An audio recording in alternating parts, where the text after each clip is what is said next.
just wanted to know about the format for the game, how the rosters might be split, how vanilla might you be? Will you blitz it and all that kind of stuff? How will it look? We are going to split the teams. One offense, they will be with the two defense and some others, and then let's see, the red team would be the offense, white team will be the defense. No, that's wrong. The red team's going to be the one defense and the two offense, and the white's going to be the one offense and the two defense. And basically, we're going to have a running clock. We'll kick off. We won't go live on special teams, but we'll kick off, do everything punt necessary. We'll have a running clock until the 2-minute point of the half and at the end of the game. And then the clock will just go to normal. We anticipate somewhere around 55 plays, 50 to 55 plays on both sides of the ball, not counting special teams, and around a 2-hour spring. But I don't know how we're going to continue to get better if we don't go good on good. So we're going to go ones versus ones. Okay. And then you wanted to come into the spring and be a more physical run team. Do you think you're getting to that point? And how would you evaluate the gains you've made? I do. I think we've made nice strides in the run game, and part of that's the backs are playing better. Rocket Sanders is a nice addition for us. Has done a nice job. Our line's much bigger. Understands our offense much better. So we have made some physical strides on the offensive line and in the running game. A lot of that has to do with the wide receivers blocking as well. Trey. Hey, Coach. I was just curious about your thoughts on the quarterback play to this point. What are you looking out of those guys in the spring game? Well, I've been hard on the quarterbacks. I know that the expectations are high for them, however, and they're fine with that. I don't know how you really rate a quarterback, Trey, that when you're in a run and throw offense with the quarterback, he's another running back for you. In the spring, if you get close to him, the ball's down and things of that nature. A lot of times guys break a tackle, break an arm tackle, do some things, and it does wonders for their confidence, and then they become a little more accurate throwing the ball and all that, because your mind's very powerful and controls a lot of that. Over the last 4 practices, I felt like KJ's accuracy has been much better. Part of that is the protection's been better. Part of it's the route's been running better. But he's done a good job. Malik is pulling the ball down and running the football when things aren't there a little bit more than sitting in the pocket. So I think we've grown. We're not where we need to be yet, but I think we've grown, and I think we're going to have a good quarterback room by the time August rolls around. Is there anybody specifically that maybe has surprised you that you didn't expect what you got out of them this spring? Yeah, good question. Torian Carter's had a really good spring, along with Zach Williams at 265 now. The D line has surprised me. I think they're playing better ball than possibly what I might think. Young guy.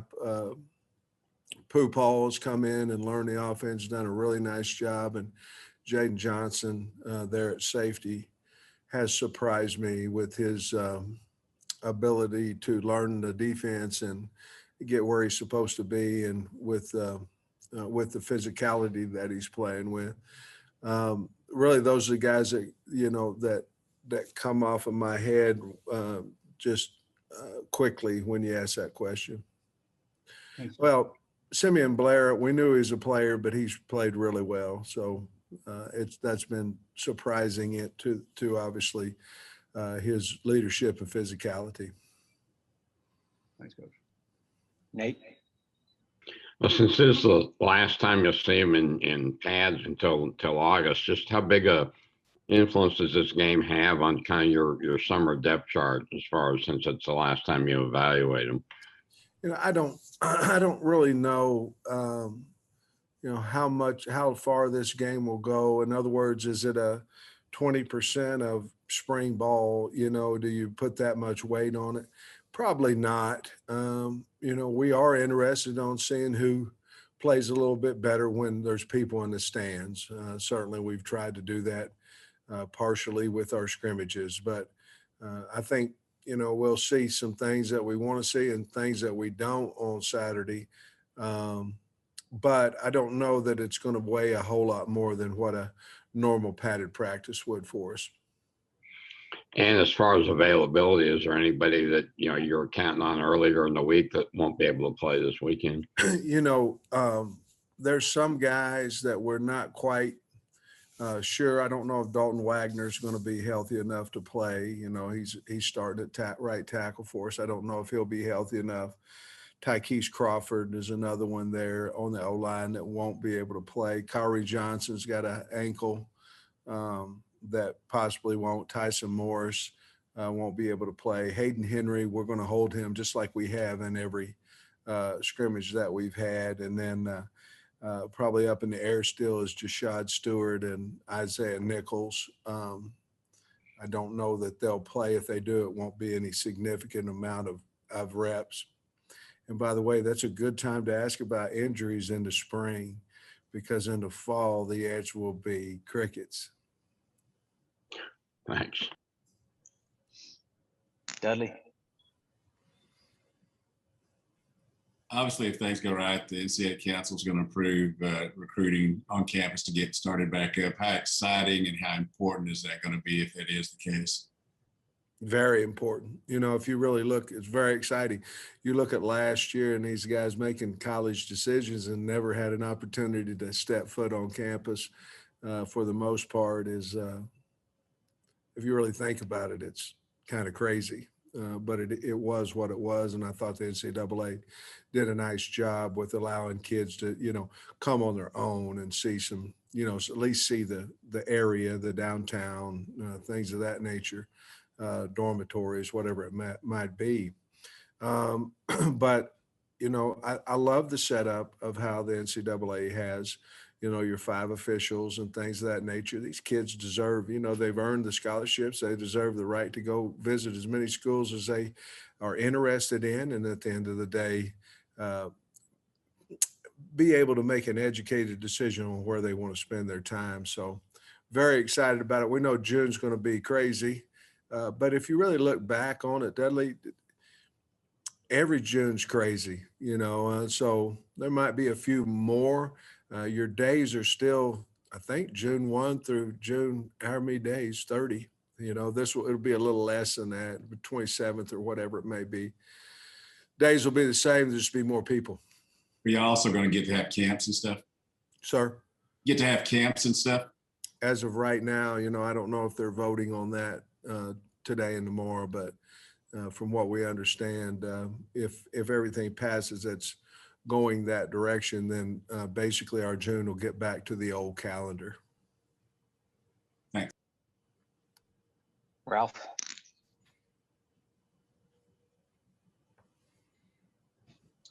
Hey, Sam. Ralph from the Associated Press. Thanks for letting me get a couple of questions in today. Great. We were just talking about the vote on the dead period. The other big thing that's coming up this weekend, you've all been expecting it for a while, is the vote on the transfers and how basically everybody's going to be eligible to, immediately eligible. As you sort of look into this new world of transfers and players moving a little more freely, change your program a little bit. Any differences in the way you're going to look at building your roster, knowing that the basketball coach that is really using the transfer portal to our Arkansas's advantage? For me, it's more of a pick and play. What it would be a very source of need and we would need to know the guy. And I really would like him to have played so we can see game tape on him, like a Felipe Franks. I was fortunate to have played against him there at Georgia when he was at Florida, and I was able to see him not only on tape, but see his mannerisms on and off the field. I do think that it's going to pass, and I do think, it could be very good for the kids. I know we all sit here and say, well, if you make a decision, we're teaching these kids that quitting or leaving or moving is okay and all that. But, if you look at it in the coaching world, coaches are able to go take different jobs, and they do. And, that was one of the biggest things about leaving Georgia. The signing date was probably 10 days away, maybe 14 days away. And we had 5 offensive linemen committed, and I had the right to come to Arkansas and be the head coach. And so I think it's headed in the right direction. I think the one-time transfer is the key there, though. I don't think it's let's transfer once a year. It's a one-time transfer, and at some point you got to stick and make it happen and make it work for you. Hayden. Hey, Coach, kind of staying on those same lines, obviously a lot of, with us down here in Little Rock, a lot of talk about the House Bill 1671 that's been talked about, the image, name, and likeness. Just your thoughts on that. And I know Hunter's come down and kind of described this in support of this. And just we've heard your thoughts before, but just sort of over the developments over the last few days. Well, a long time ago, you couldn't, somebody bought you a meal and you were NCAA. Well, it's going to still be that way a little bit on name, image, and likeness. But, before, you can be a regular student on campus and invent something, and you can get all the money and the accolades and everything from it. If you're an NCAA football player and you did that in the past, you get zero. So I think basically it's going to give our kids now. It's going to be up to the integrity of coaches, I think, and the integrity of coaching staffs on what they're telling these kids. Not everybody's going to get a car dealership promotion and get the money from it. So I think it's going to be a big integrity question of the coaches in the NCAA, and we've got fine coaches, so I don't see that being a big problem. But the kids, if they can get money off of their name, image, and likeness, I'm certainly all for that. Thank you, sir. Clay. Coach Pittman, just kind of big picture, when you were hired, one of the things that you really emphasized was the toughness of your team and how you wanted to grow that. And we saw evidence of that last season. I'm just curious to where y'all are and where you thought you'd be, and maybe some individuals that you say, these are tough suckers on my team. All right, I'm going to get to that. Let me add to that last question. Any monies from name, image, and likeness is not going to come through the university. That's going to come from outside sources. So it's not like the university has to raise money for name, image, and likeness. That's coming from outside the university. I want to make that clear. Yeah, I think you guys have been to a lot of practices. I would hope that you would think they are physical and fast and demanding and things of that nature. What a tough football team would be like. Let me say this: we don't have guys fall down on the ground and they stay down there for 5 or 6 hours. They're getting back up and they're coming back and playing and things of that nature. So, there were times here when we've had a lot of people on the sidelines that you question, or toughness. We don't have that anymore, and I'm very proud of that. Tough guys. We have so many that I'd really rather not single them out, but I think we're tough in the O-line. I think we're tough in the secondary. You know what? I think we're pretty tough. I don't know if we're tough at quarterback or not. We haven't hit them all spring, but the rest of places, I don't know how tough our punters are either, but the rest of them pretty tough. Thanks. Nikki. Yeah, Coach, I've noticed a lot of, rotation between Hayden Henry, Grant Morgan, and Bumper Pool. How much of that is like there's a true competition there going on for a starting job versus you wanting, I guess, Hayden Henry to be able to play multiple positions and stuff? No, it's a true competition. I don't know if we rolled out there for starters, Nikki, today. I'm not for sure which one of those two it would be. And so they're having a healthy, good competition. Part of that too, I want to tell you, is some of it would be because, we're going to hold Hayden out of any tackling type situation. So, he didn't play in the 2 scrimmages, nor will he in the spring game. That was kind of something that he and I talked about in order to get him to come back, with this, he had some shoulder injuries and some things in the past that he felt like he needed to get healthy. So we certainly wanted him to do that. So part of it's that, but no, there's a real competition there between those 2 guys. Hutch.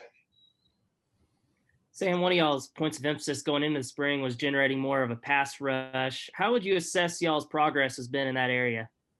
I love Coach Ashley. He's really done a nice job with these guys. I mean, you can talk to them about it, and I'm sure they'll tell you the same thing. We have gotten bigger. We've got a good strength and conditioning coach and coaches in there, but we've gotten better. We can actually get some rush in the 3-down line. Certainly, we're playing a little bit more 4-down line now than what we did last year, but I think we're going to be able to get to the quarterback without bringing linebackers. Certainly hope so. And, we still have some scholarships that we can push forward. So if there's some guys out there that can help us in generating a pass rush, that'd be the first place that we went to. Otis. Yeah, Sam, that was my question. I know you have some more scholarships for the class of 2021. That was my question, but you mentioned defensive line, pass rush guys, but is there another position that you might be interested in as well as that? Probably not. Well, we might take a tight end, but I'd like to be able to get in 12 personnel, 2 tight ends on the field at the same time. But the bottom line is whomever we took, it would have to be a D lineman or somebody with the ball in his hand. I don't think we'd take an offensive lineman in the portal right now. Okay. Thanks, Coach. Scotty.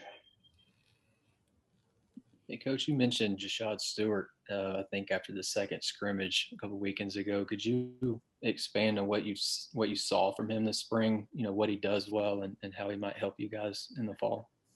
He plays extremely hard. He's gotten bigger. He's still, we'd like for him to get, maybe another 10 to 12 pounds on. He's at 240 right now, 238, somewhere in there. I'd like to get him around 250. He plays with a tremendous amount of energy. Chases the ball, and you're going to get him every snap. I mean, you're going to get whatever he's got in there. That's what you're going to get every snap. And I don't believe you have to be a senior to lead. I think you got to beat somebody out, and then you become a leader. And that's what he's done. He beats some. He's moved up the depth chart, and he's made guys that are ahead of him and behind him play harder. And the bottom line is he just is relentless with his effort, and he's going to make a lot of plays. Just not the biggest, not all those things, but he is one hard working, hard playing guy. And it's unfortunate I don't know that we'll be able to see him on Saturday. And then just on the offensive line, was there a guy that maybe made a push that maybe was a pleasant surprise? Henderson will probably start for us on Saturday.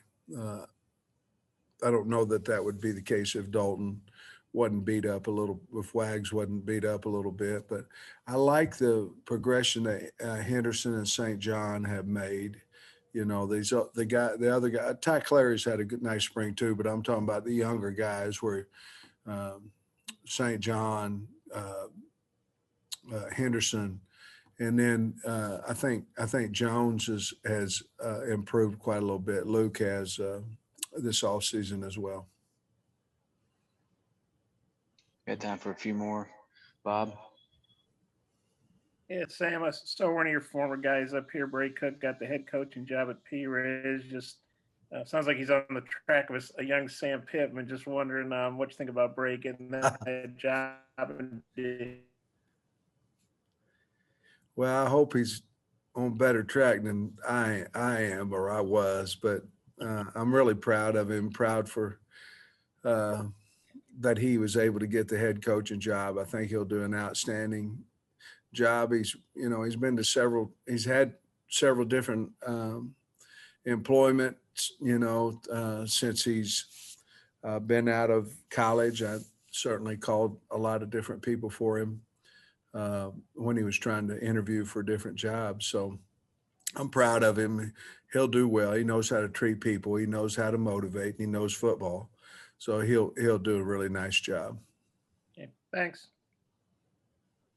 Tom? It might be hard to tell if you're getting better in special teams when you're just going against yourself, but do you feel like you've made improvement, and who might be starters at different punter, kicker, returner? We have improved. We work on it a lot. I can tell you that. We've worked a tremendous amount on it. We needed to. We needed to get better. Our kids give great effort on special teams, so I know we will. As far as the kicker, really don't have any idea who would be the starter coming into the fall. Punter would be the same. Returners would be the same. And I'm going to catch a little flack because they're going to say, well, you should know. Well, you know when you know. And whenever someone's definitely better than somebody else, well, then that's when I'll say that's who should be the guy.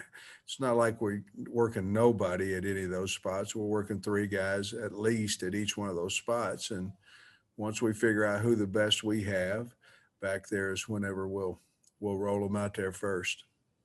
And my last question, I haven't looked forward to see what the weather looks like Saturday, but just what do you anticipate from a crowd situation? You didn't even have a spring game last year. So I think opening up the scrimmages probably has gotten a lot of fans interested in your football program.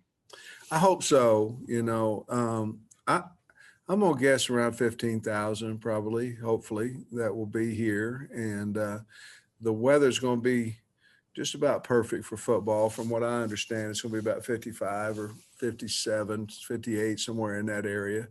And, I think I saw Steve on here. He'd probably know the weather better than me. But anyway, I think it's going to be a great day for football. I don't think there's much rain in there. And I think we've had 15,000 or close to 15,000 people say that they're coming, on the free ticket type deal. And so we're looking forward to having that many and plus some more if we can. Clay? Coach, you're an Oakland Park guy.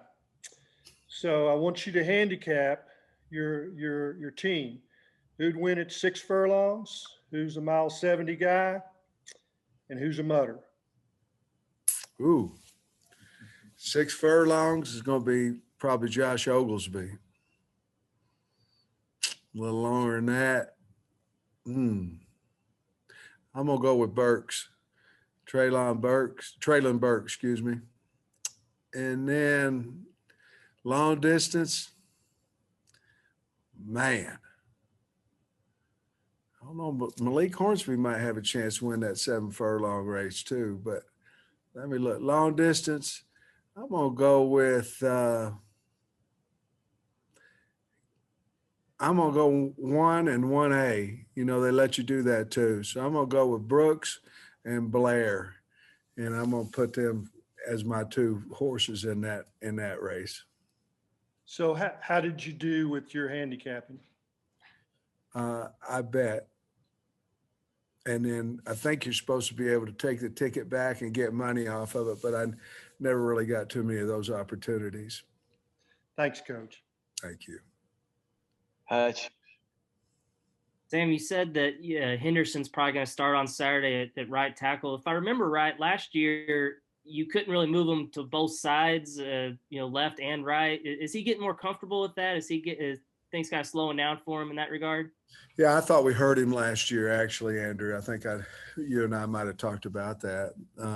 But I think that had to do with just age and not understanding football, the plays as much as what he does now. I've actually been impressed when he moved over to right tackle this year. Now, we didn't do that until, Wags got hurt a little bit. So, but he has made that adjustment a lot better than what he did last year. So I think he's maturing there. And to be honest with you need a swing tackle if you don't have two. And hopefully this is preparing him for next season to be the swing if he's not able to start for us. Last one, Kyle. It's funny Clay just brought up Oakland because that's what I was going to ask about. Were there any big winners, and who's the best dressed assistant coach? Ooh, that's like having a derby party and giving out a prize for the best hat. That ain't good, So the best dressed, there was a lot of them. There's a lot of good looking guys, and they kind of had fun with it. I know who wasn't. That would be me, but there was a lot of good looking guys on our staff. They had a blast. And what was the other question? Oh, any big winners? I don't really know who won and who didn't. I know Coach Odom and Coach Browse hit an exacta there at the end. I think it was on the derby that they were seemed like they was awful happy about. So I don't know. I didn't ask them, but I know this, we had a blast.